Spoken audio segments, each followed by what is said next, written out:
Scano, Swabiego, to all who are attending tonight for our final spring speaker series. And tonight we'll be introducing Michael Burke, and he will be talking about, he'll be presenting Country Between. I'd like to introduce Michael Burke.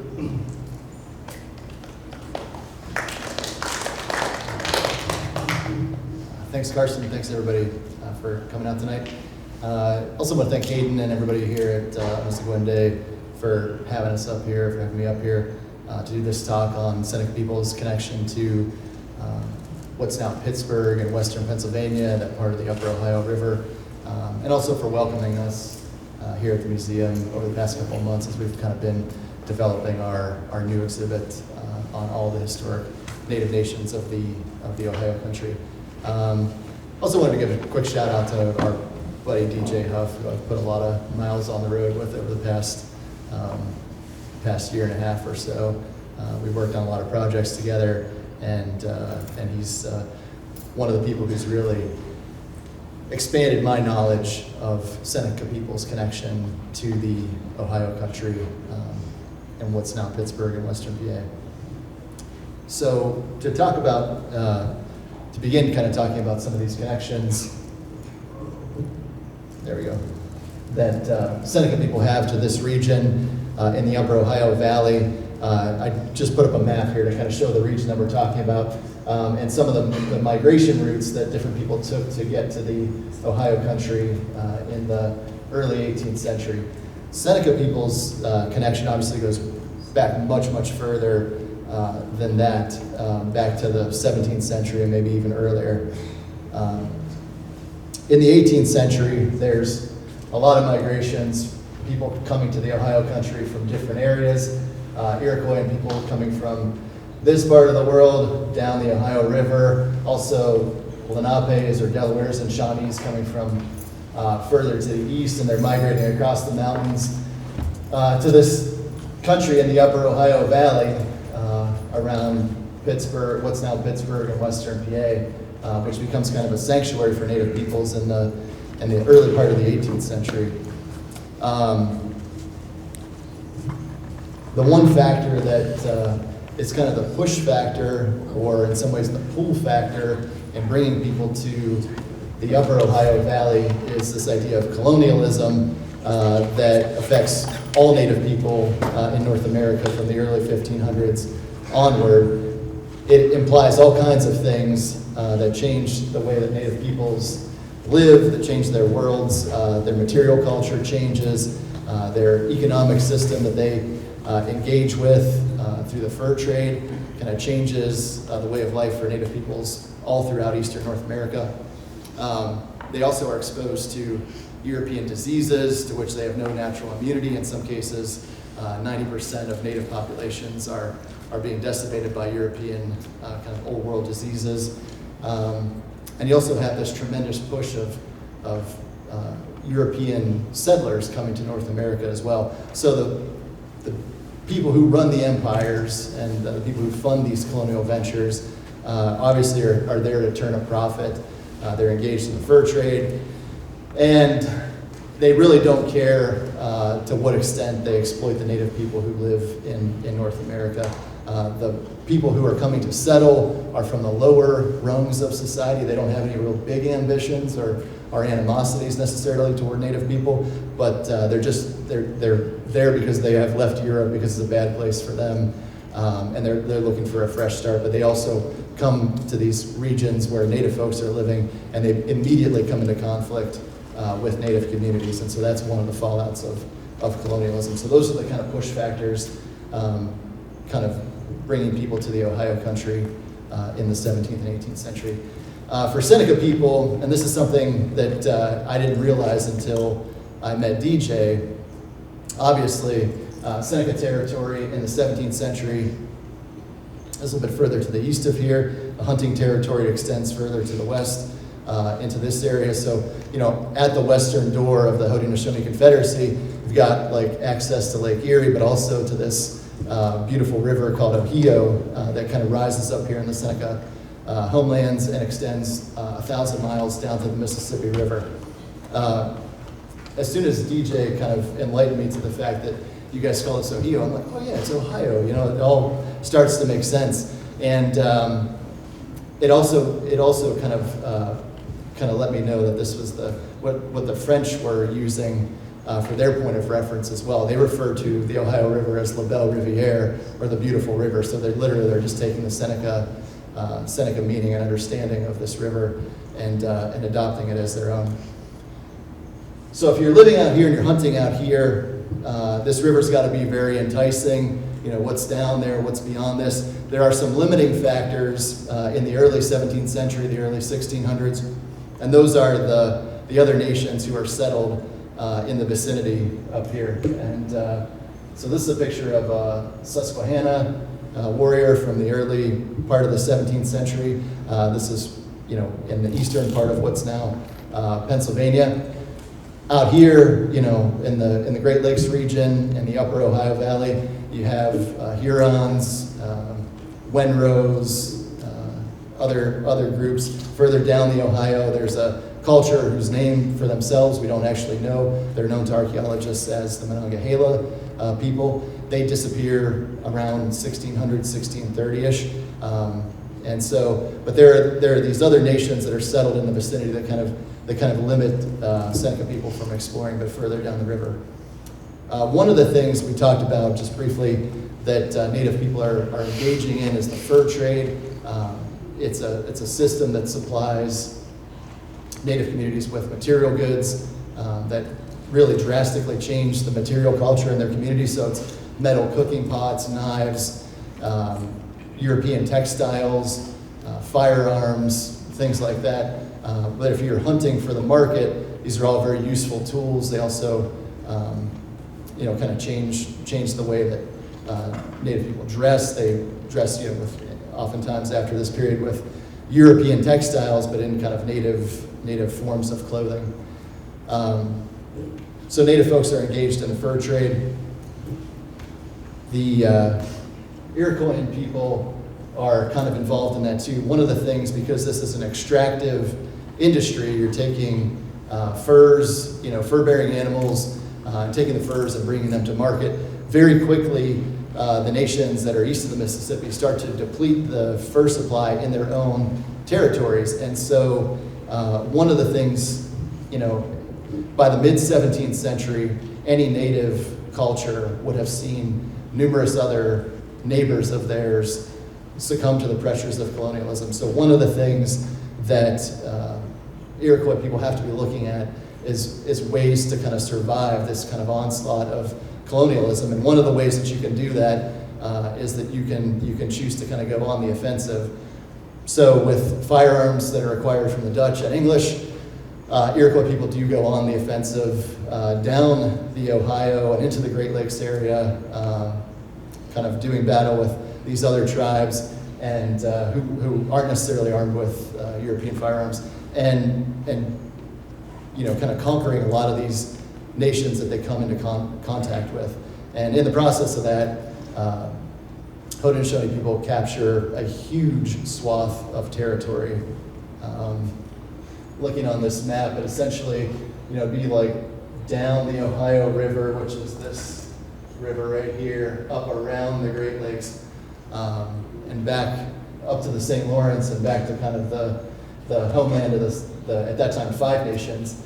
And so it's a huge swath of territory that the Iroquois have conquered, and the Seneca as being the westernmost and also the kind of largest and most powerful nation in the Confederacy. They take an outsized role in that. It's one thing as the Romans and other, you know, kind of cultures that engaged in kind of expeditions of conquest find out. It's one thing to conquer that territory. It's another to kind of hold it indefinitely. One thing I should make clear though is that I don't think that it's the kind of thing you want to look at. These are called the Beaver Wars. These wars that have to do with the fur trade, in which the 5 nations conquer all these kind of surrounding neighboring nations. It's probably not right to look at it in modern terms, and be like, well, these guys are like really bad dudes, or that they're really like righteous, on a mission or something like that. It's really a fight for survival at this point. And so, you're living in this world where European colonialism is a huge factor, and it's changing every aspect of your life, and it's threatening your survival. And so, in some ways, it's kind of a kill or be killed situation for Native folks in North America at this time. So I think that's one way that you can look at the Beaver Wars. They're devastating conflicts. They cause a lot of damage, but I think for people within the Five Nations, that's one way that one thing that they can do to fight for their own survival. So the second part of this, we're talking about Allegheny. It's not probably the Allegheny that you're thinking of. After the Beaver Wars kind of conclude, I'll go back one slide. After these wars conclude, the Five Nations have conquered obviously this huge swath of territory. The French, who trade with a lot of the Native nations in that same area, are pretty upset with all this. This has kind of wrecked a lot of their trading networks and a lot of the nations that they trade with. And so the French kind of go on the offensive in the later part of the 17th century against the Senecas. In 1687, they attack and destroy Ganondagan. And this kind of lasts until the Great Peace of 1701 kind of concludes this conflict once and for all. And so for a time there, after the Beaver Wars until the end of the 17th century, Seneca people's attention is drawn closer to home, so they don't really have time to spend much time in the Ohio Valley. But other people do start to look at the Ohio Valley as an outlet, as a place or a refuge, a place to go to escape the pressures of colonialism, starting with Delawares or Lenapes, who go out there as early as 1724, so 300 years ago this year. Lenape people start arriving in the Upper Ohio Valley. There's, I think, because of the fact that the Five Nations had conquered this territory in the 17th century, there's every reason to believe that the Delaware probably are at least in communication with the Haudenosaunee about going out here to the Ohio Valley to settle, and they may have done so at the invitation of the Five Nations at that point. So they start showing up, like I say, 1724. They set up a village at Katanning, which is several miles, maybe 20, 30 miles north of present-day Pittsburgh. They also set up a village called Shanapinstown, which is within the city limits of Pittsburgh today. Very soon after, they are also joined by Shawnees. Shawnees are another people who were kind of dispersed during the course of the Beaver Wars. They're sort of scattered to the four winds. A lot of them end up in the Carolinas, where they stay for a few decades before moving up north into what's now eastern Pennsylvania. And they follow their Delaware neighbors out to the Ohio country in the 1730s. With them, they are settled next to Conestogas, who were formerly known as Susquehannocks. They also had kind of an on-again, off-again relationship with the Senecas. In the 1670s, there's a war. They're also dispersed. They go down to Virginia and Maryland. When they come back up, they're known not as Susquehannocks, but as Conestogas. And they are living right next to Shawnees in present-day Lancaster, PA. So they also kind of join this movement out west to this territory that all the nations that are living out there refer to as Allegheny. So they're making this journey over the mountains for obvious reasons. The settlements in Pennsylvania have begun to encroach on their lands, and they're just looking for an outlet, and so they move out to the Ohio country to just put get a little elbow room, put a little bit of distance between themselves and the settlers who are kind of encroaching on their territory. Very quickly in the 1740s, Iroquois people from up here start to migrate down there as well. They set up a large village at Logstown where they're living next to Shawnees. Logstown is maybe 15 miles down the Ohio from Pittsburgh today, so quite close to modern day Pittsburgh.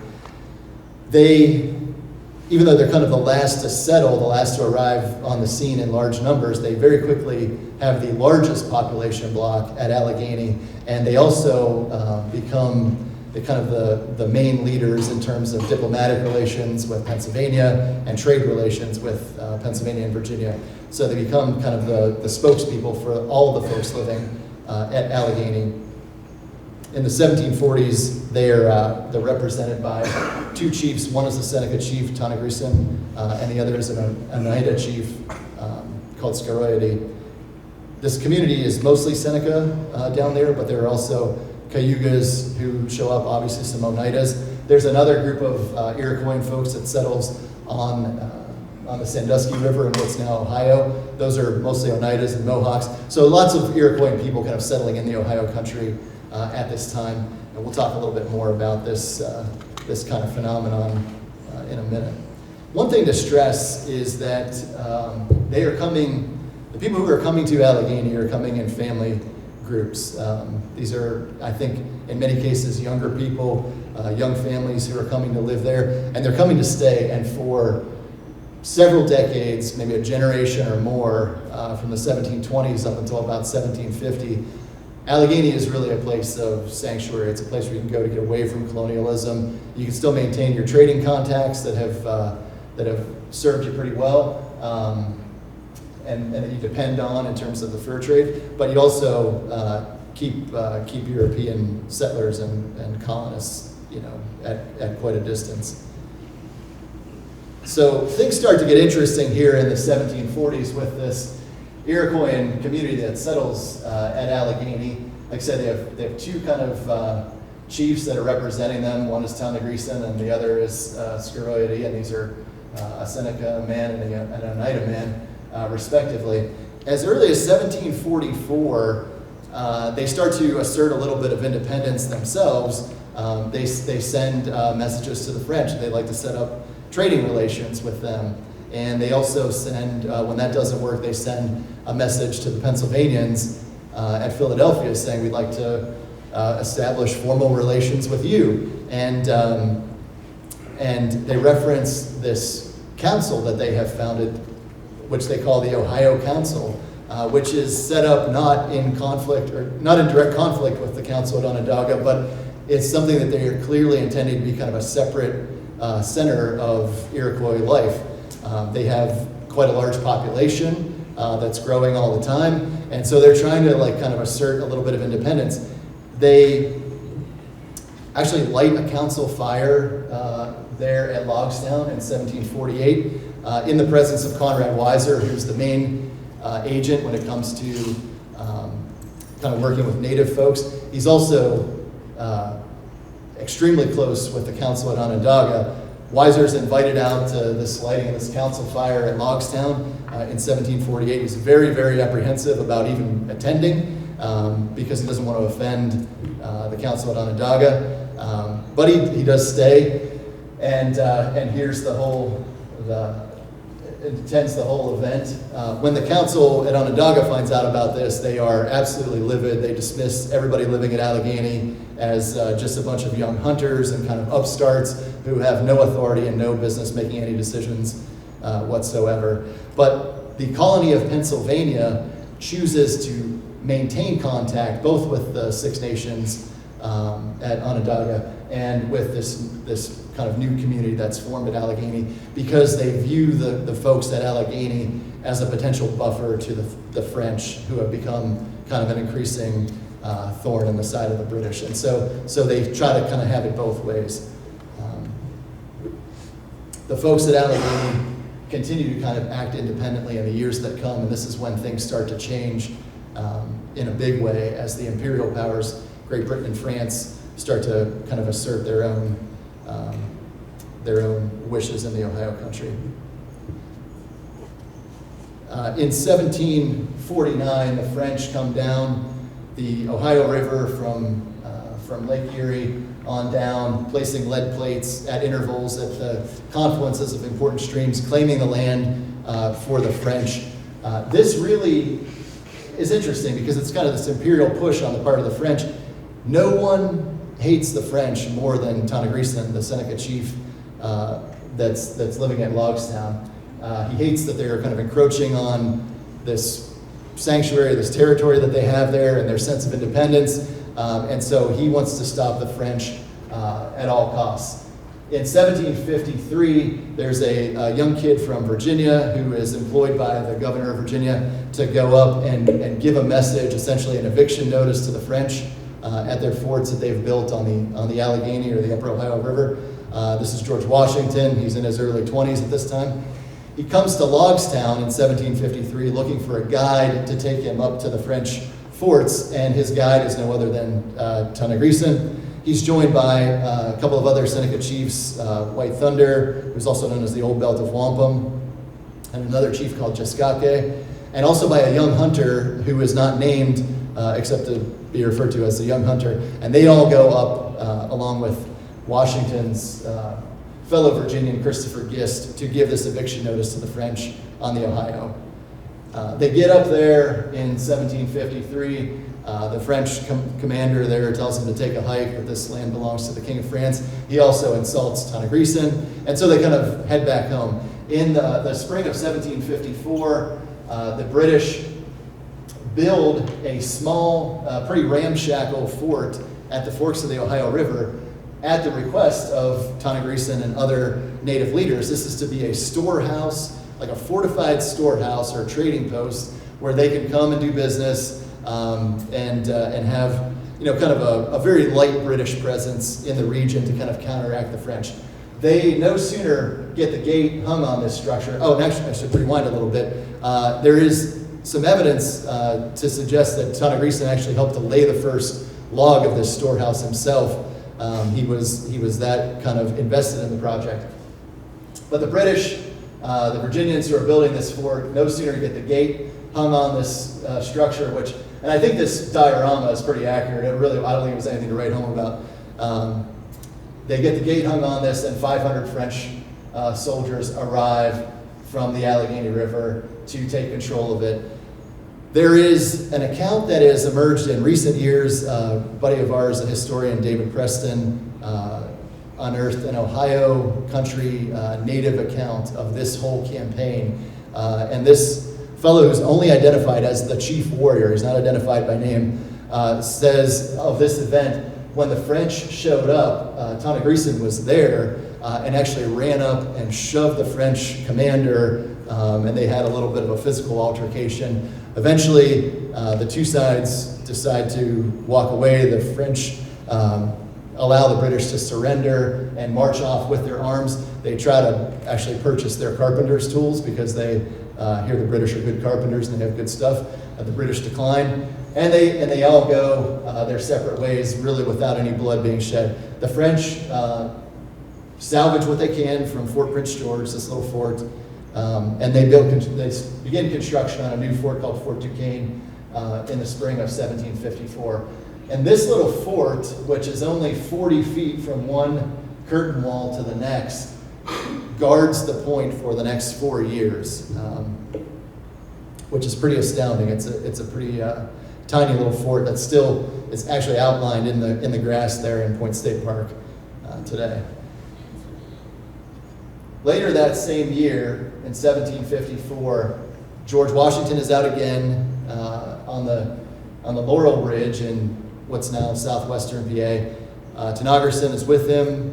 Some other Seneca warriors are out there with him. They're scouting the Laurel Ridge looking for French soldiers. They come upon a party of French troops under the command of this young man named Ensign de Jumonville, and these guys are just kind of waking up in the morning, in this kind of summer morning in 1754.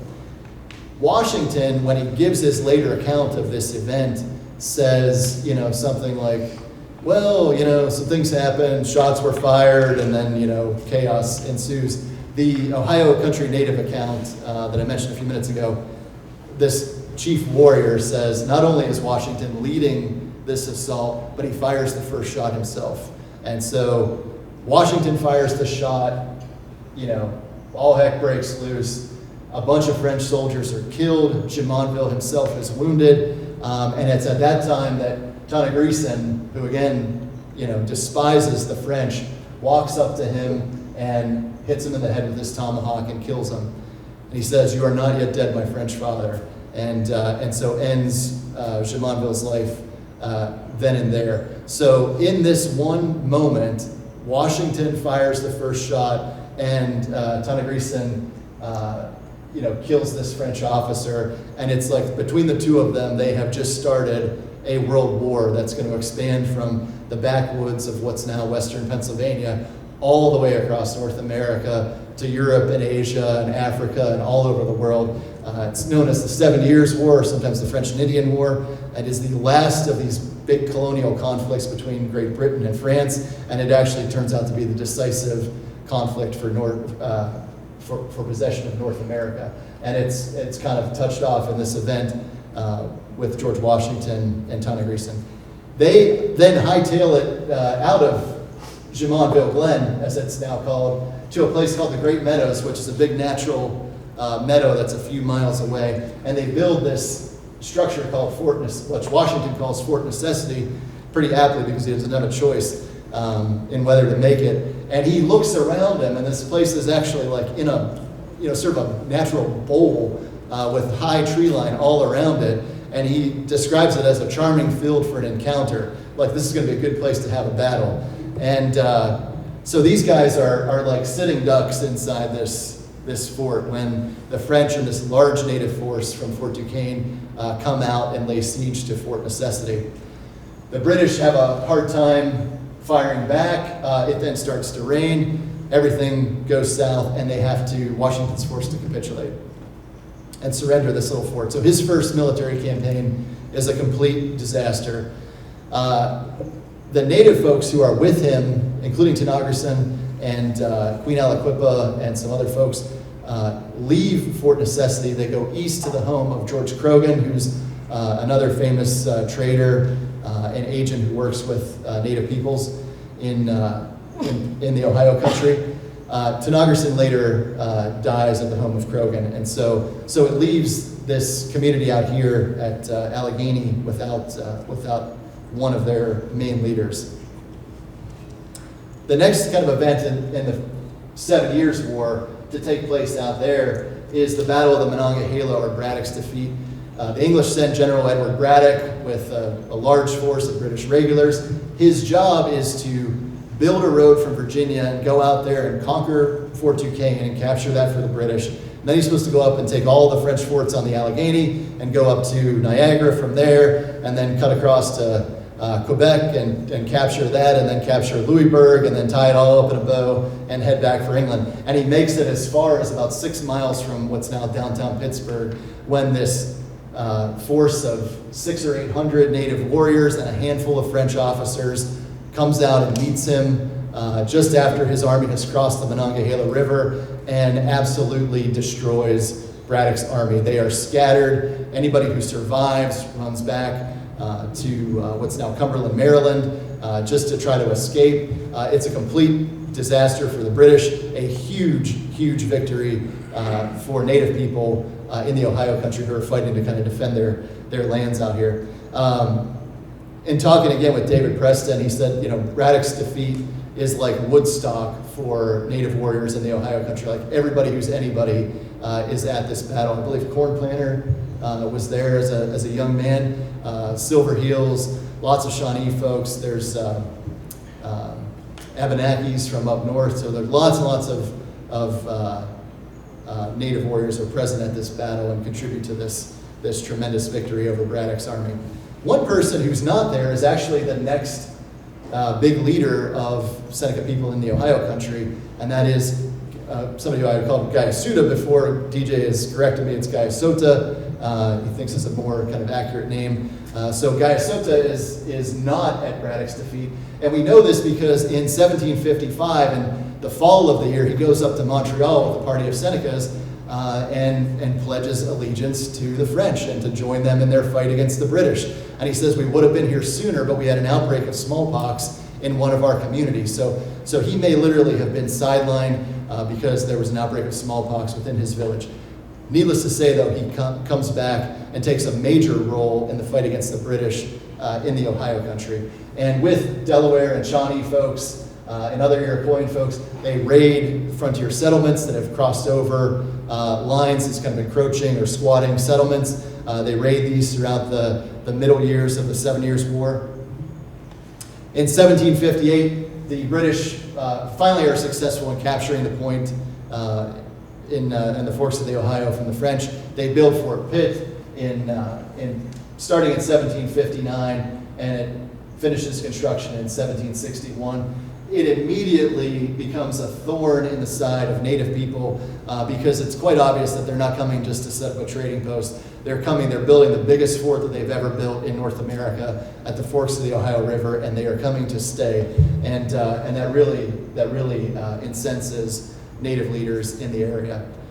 A lot of that community at Allegheny during the course of the 7 Years' War picks up and moves because it's just not safe to be there any longer. And so they move into the present state of Ohio, like north of the Ohio River, again to put some more distance between themselves and this fight that's going on further to the east of them.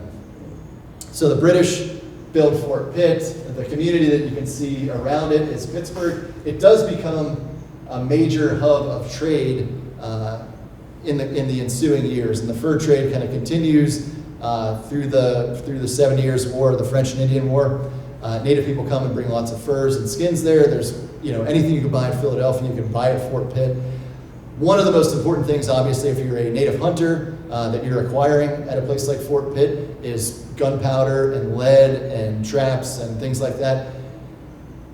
As the French and Indian War begins to conclude, Jeffrey Amherst, who's the kind of the main British commander in North America, puts a prohibition on supplying gunpowder and lead to Native peoples. He's trying to, he thinks, prevent an insurrection against the British. He actually inspires an insurrection against the British that will take shape in the coming years. From 1759 or so onward, the French suffer, a number of big defeats, and it becomes clear that they are not going to win this conflict.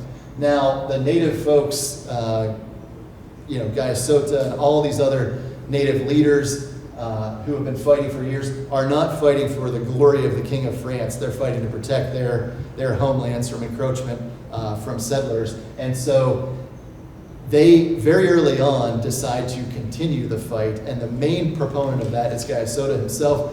He is out in Detroit in 1761, trying to whip up Native folks out there, and this is like Pontiac's backyard, and he's trying to whip up support for this continuing war against the British that's going to push them east of the mountains once and for all. And during the course of one of these events where he's out there trying to gather support for this multi-nation movement that he's organizing, he's actually outed by an Ottawa chief to none other than Sir William Johnson, who was the main British Indian agent in North America. And this Ottawa chief, not Pontiac, but another chief from that nation, says to Johnson, if you're wondering who's been trying to get us to rise up against you, look no further than right over here. And he points at Guyasota, and he said, this is the bad bird who has lately been amongst us. And so Guyasota is kind of busted in that moment. He does not quit trying to inspire this movement. He just becomes a little more discreet about how he goes about it. In the spring of 1763, this war erupts from Detroit to Fort Pitt almost simultaneously as Native folks from many different nations rise up against the British and try to force them east of the mountains once and for all. This is a painting that depicts the Ohio Bastion at Fort Pitt. This is the place that Guyasota and the local Delaware and Shawnee and other Iroquois folks lay siege to in the summer of 1763. Fort Pitt is under attack during this war for 2 or 3 months, and it very nearly falls to this native force that's attacking. You can see the burned cabins in the background there. The British actually pulled those down and burned them themselves to try to deny cover to the native force that was attacking. During this conflict, the native warriors are firing fire arrows over the ramparts of Fort Pitt, lighting the roofs of buildings on fire. It really is a pretty desperate situation.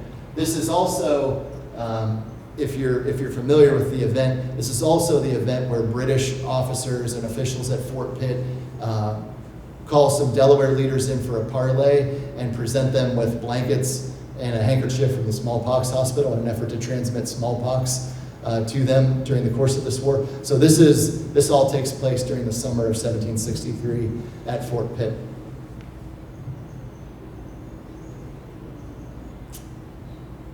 So despite how nearly successful this campaign against the British had been, in August of 1763, Henry Bouquet, who was the British colonel, marches out from Fort Ligonier, which is east of Pittsburgh, and the force that's attacking Fort Pitt leaves off the siege to go meet Bouquet on the road. And during the course of this two-day battle, Bouquet's army is victorious, and the Ohio country tribes suffer a pretty devastating defeat. Something that I had the good fortune to sit down with Dennis Bowen and Jay Toth the other day, and Jay had some really good insights about the nature of this war and that battle in particular. And he kind of reminded me that European armies consist of soldiers who are professional soldiers. They're young men. They oftentimes are disconnected from their families. They're far from home. They don't have a lot going on. They are soldiers, and that's it. Native fighting forces are composed of dads, husbands, fathers, uncles, brothers, guys who are parts of communities, and so they don't want to lose any more people than they absolutely have to in the course of these battles. And Bushy Run, where they battle Henry Bouquet, is a tremendous pitched two-day battle. And it also occurs around the time that the harvest is starting to come in. And so there are multiple reasons for the native force under Gaiusota to leave off this battle when they do, and to choose to fight another day. And so that was really helpful as another perspective on the Battle of Bushy Run, which is something that is still widely known and discussed in what's now Western PA. But it's that perspective on things that really helps us understand it on a different level. At the conclusion of the 7 Years' War, one of the things that the British government does to try to head off any future conflicts before they begin is to draw a line down the spine of the Appalachian Mountains. And white people, colonists from Virginia and Maryland and Pennsylvania and elsewhere, are to stay east of that line. And the land beyond that line, you can see on the map, it literally is lands reserved for the Indians. And so this is all to be, and this including where Pittsburgh is now, is to all be included in this territory set aside for Native peoples. And that lasts from 1763 until about 1768. In 1764, after the war has concluded, the British hold a treaty at the Delaware towns in the Muskingum River. Gaiusota again is there as one of the lead spokesmen for the native tribes who are involved. And even in a position of defeat, he still argues very strongly on behalf of his people. He also shows up again in 1765, in the spring of 1765, to reopen the fur trade at Fort Pitt, demanding that the British release the prohibition on gunpowder and lead, the things that native hunters need to support the fur trade and actually carry on with their livelihood in this trade that they depend on. So even in defeat, Gaiusota is just this guy who's out there arguing very forcefully against the British on behalf of his people. And we did a small exhibit on him a couple of years ago, and I think we all kind of concluded that he is, at Bushy Run that day, he's every bit Bouquet's equal in terms of a military commander, and he's someone whose name everybody should know in Western Pennsylvania, along with Washington and Bouquet and all these other guys who got famous, through the course of history. Gaiusota is another name that everybody should know. The Treaty of Fort Stanwix is an event that not a lot of people know about, but it has a major effect on the tribes living in the Ohio country at that point. This is an event where the Six Nations in 1768, and Fort Stanwix is up in here in Western New York, they do a cession of land or a transfer of land to the British that includes millions of acres south and east of the Ohio River, and including where Pittsburgh is today. So this kind of reverses the line that was created in 1763 and expands it much further over to the Ohio River on that border. And so all these lands overnight have opened up then to British settlement. And so it puts settlers into really direct conflict and contact with native communities. And the hostilities begin soon after that. So any of the native folks who were still living in that area tended to move after the Treaty of Fort Stanwix because the floodgates of European settlement essentially were open. It also is an event, I think, that has a big impact on the Iroquois communities living in the Ohio country, because it joins their fate kind of to the other tribes who they were living in Ohio with, so the Delawares and Shawnees and these Iroquois communities that are living there as well. After 1768, it's kind of clear that there's not going to be a big reconciliation, there's not going to be a big homecoming.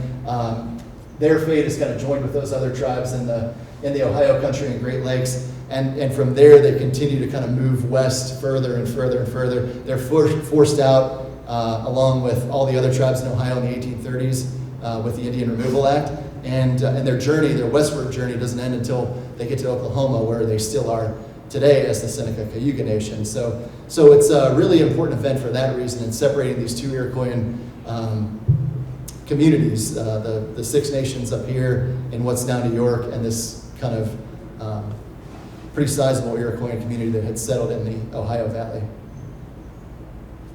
And you can see kind of just the boundaries of what they call the purchase of 1768. This is all the land in what's now western Pennsylvania that was opened up during that purchase, and this is where Pittsburgh would be, right here at the forks of the Ohio River. To come back briefly to Gaius Sota, like during this period, he pivots. This, he's one of these people, as you can tell, he's a great leader because he pivots as he needs to in every situation, yet he's always working with the best interest of his people at heart. So after 1764 and 65, and he negotiates a pretty good settlement with the British after that war of 1763, he kind of goes on the road. He becomes one of the main diplomats who works with Sir William Johnson, and he travels unbelievable distances from Onondaga down to Pittsburgh. There's a community there that is led by a friend of his, Kanangeote, who's called the White Mingo, and he stays down there and hangs out. He says, sometimes I have to go to the White Mingo's town to warm the hearts of my countrymen. So he's got family down there. He travels the entire course of the Mississippi River. He's down at Fort Deschartres in the Illinois country, and all the way he is kind of making contact with native communities and trying to get everybody to kind of work together and be on the same page. Johnson, who is someone who worked really closely with the Six Nations throughout the course of his life and knew some pretty prominent Haudenosaunee chiefs, said of Gaius Sota in 1772, he's a great chief of much capacity and vast influence amongst all the nations. And I think when he says all the nations, he really does mean all of them, from what's now New York all the way down to the Mississippi. This is somebody who's really well respected. So as the Ohio country opens up to white settlement, this kind of peaceful enclave for native peoples is shattered in a lot of ways. They're forced to move further west to get away from European settlement. Folks like these, kind of European, American squatter settlers, end up on their doorstep right across the river from native communities in a lot of cases. And some of them are peaceful and they are just coming to settle and try to make the best situation for themselves. Others, particularly frontier settlers from Virginia, tend to be more bellicose and actually attacking native communities whenever they get the chance. This all comes to a head in 1774 when a group of backcountry Virginian and Pennsylvania settlers attacks a community, an Iroquois community on Yellow Creek, at the mouth of Yellow Creek, massacring the family of John Logan, who was a Cayuga leader, who I know at least a few folks in the audience are related to. And this event kind of symbolizes, to me anyhow, the kind of collapse of this world that Native people had created for themselves at Allegheny. It's followed soon after that by Lord Dunmore's War, which is this war in which the Royal Governor of Virginia sets up shop at Fort Pitt, renames it after himself, Fort Dunmore, and then launches a campaign of conquest against the Shawnees further down on the Ohio to try to capture some more of their territory. So in 1774, I think that's when everything kind of comes to an end. It's a good stopping point in this story. The Seneca connections to Pittsburgh continue for a long time after this, and I think in a lot of cases they still exist today. But those are topics for another conversation, and so we'll end in 1774 and hopefully get a chance to pick up the next chapter of the story at a later time. So that is all I have. So we'll be happy to take any questions at this time.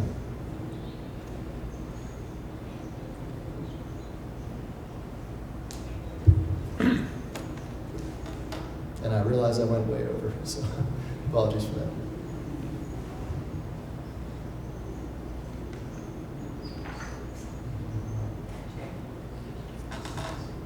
Okay.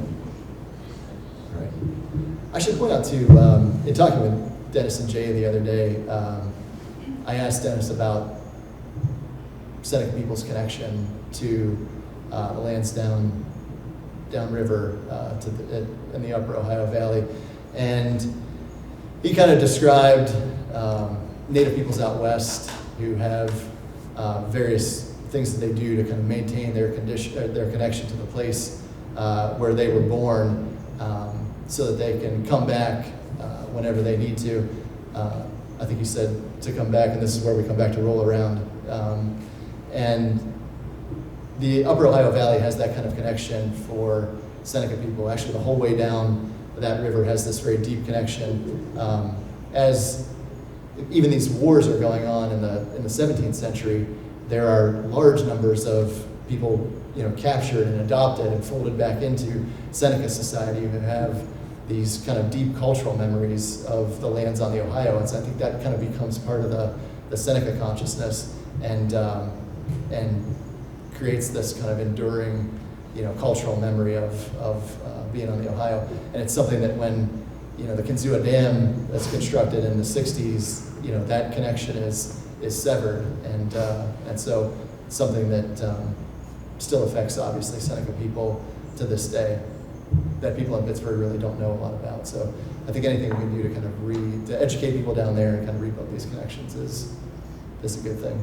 So when you're talking about Fort Pitt and Seneca communities, Seneca leaders and all that, can you explain briefly a little bit about Captain Bryhead and his campaign? Yeah. So we kind of end this chapter of the story in 1774. This is right on the eve of the American Revolution that begins in the spring of 1775.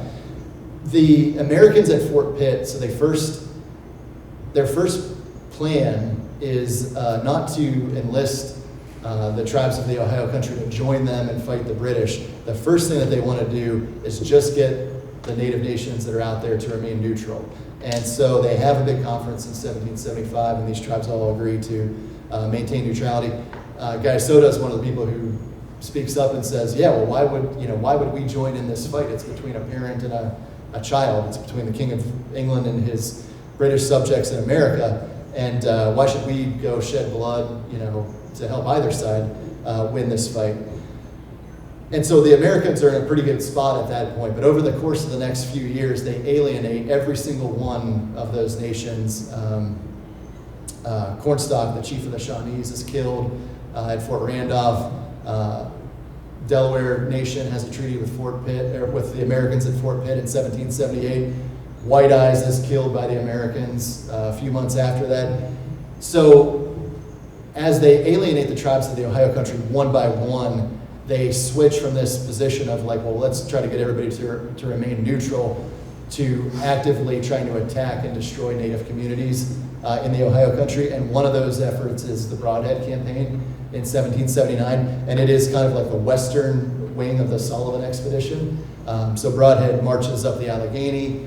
There's a battle on Thompson's Run, not far from here actually, that at least Seneca people get a few shots in at Brodhead during the course of that campaign. But they come up here and not encountering a whole lot of Native warriors who are engaged in other parts of the conflict, they proceed to burn and destroy Native villages and corn that's still in the ground and food supplies and things like that, and which obviously has a devastating effect. It's like even some American commanders, described it as a war on crops or a war on plants, but has a devastating effect on Seneca communities while wiping out the food supply for the coming winter. So that's one of the legacies of the American Revolution at Fort Pitt, for sure.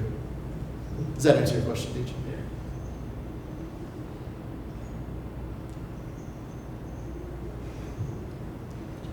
All right. Thank you very much. Thanks for having us.